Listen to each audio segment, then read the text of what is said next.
Avant même de mettre en place une machine à café dans votre entreprise, il est important de se questionner sur l'option la plus adaptée pour vous. Votre besoin est-il à court, moyen ou long terme? Quel est votre budget? Souhaitez-vous être autonome dans la gestion de votre machine ou passer par une prestation de service externe?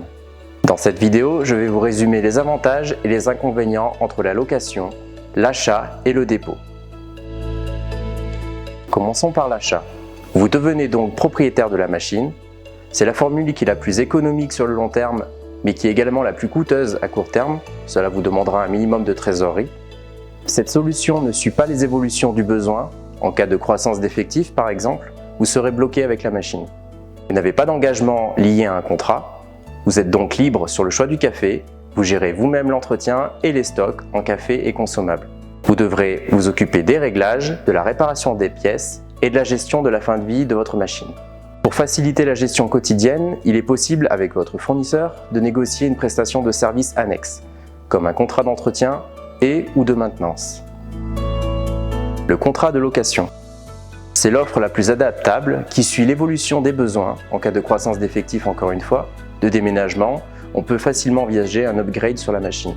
Vous n'avez pas d'investissement et vous ne payerez que ce que vous consommez. À long terme, c'est une formule qui est moins économique que l'achat. Le prestataire assurera le suivi des machines, l'entretien et l'approvisionnement en café et en consommables. Il aura également à sa charge le réglage, les réparations des pièces et la gestion de la fin de vie de la machine.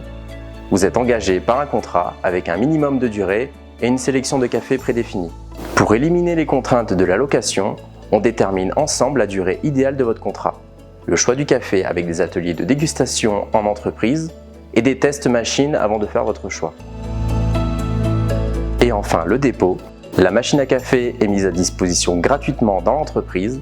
Le paiement se fera à la consommation avec un prix à la tasse qui est jugé parfois assez élevé et imposé par le prestataire. Les bénéfices lui reviendront intégralement.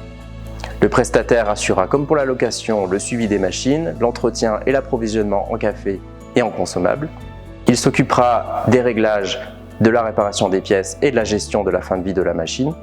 C'est une offre qui est un peu moins flexible avec un choix de machines plus limité, un service plus aléatoire car le modèle économique est jugé moins fiable. Le dépôt est attirant par son offre de machines gratuites mais impose quelques contraintes. On recommande de se diriger sur de la location qui est plus intéressant sur le plan économique et sur la qualité du service. Pour plus d'informations sur ces trois formules, vous pouvez consulter notre guide pratique à ce sujet.